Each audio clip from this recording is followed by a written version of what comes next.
Dengan apa kamu bisa mengenal Rabbmu? Maka beliau menjawab, dengan tekad yang memudar dan cita-cita yang gagal tercapai.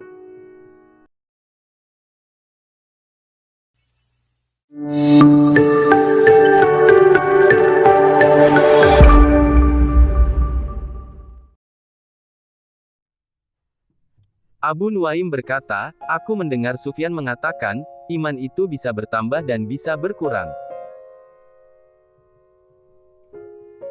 Ibnul Mubarak berkata, aku mendengar Sufyan ats-Tsauri berkata, barang siapa yang meyakini Qul huwallahu ahad adalah makhluk, maka dia telah kafir kepada Allah.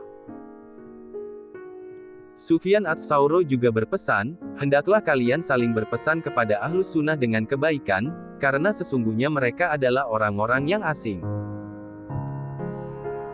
Sabit bin Muhammad berkata, aku mendengar Sufyan ats-Tsauri berkata, jika kamu mampu untuk tidak menggaruk kepala kecuali apabila dilandasi dengan atsar riwayat maka lakukanlah. Waki berkata, aku mendengar Sufyan mengatakan, tidaklah aku mengetahui suatu amalan yang lebih utama daripada menuntut ilmu, yaitu bagi orang yang lurus niatnya.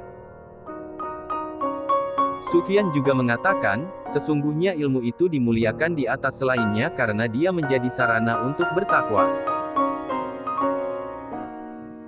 Beliau juga mengatakan, tidak ada suatu amalan yang lebih utama daripada menimba hadits, yaitu apabila lurus niatnya. Beliau juga mengatakan, tahapan awal menimba ilmu adalah diam. Yang kedua adalah mendengarkan dan menghafalkannya. Yang ketiga adalah mengamalkannya. Yang keempat yaitu menyebarkan dan mengajarkannya. Sufyan juga berkata, sudah semestinya seorang ayah memaksa anaknya menimba ilmu dan belajar hadits, karena kelak dia harus mempertanggungjawabkan hal itu. Sufyan berkata, para malaikat adalah penjaga langit, sedangkan ashabul hadits adalah penjaga bumi.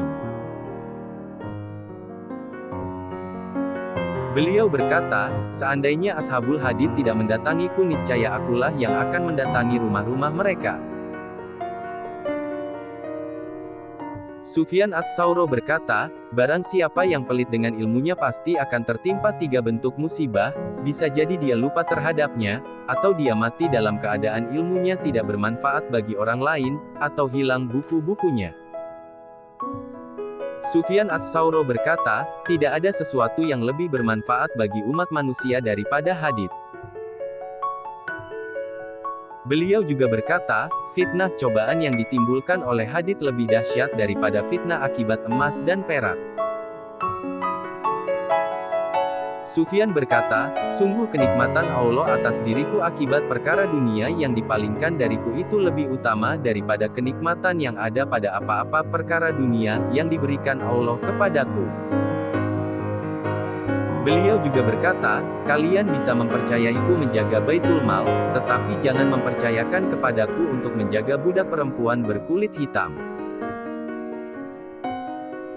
Ahmad bin Hanbal berkata, dahulu apabila dilaporkan kepada Sufyan ats-Tsauri bahwa ada yang bermimpi melihat beliau dalam keadaan mendapatkan kemuliaan maka beliau berkata, aku lebih mengenali diriku daripada para pemilik mimpi itu. Qobisyuh berkata tentang Sufyan, tidaklah aku melihat orang yang lebih banyak mengingat kematian daripada beliau.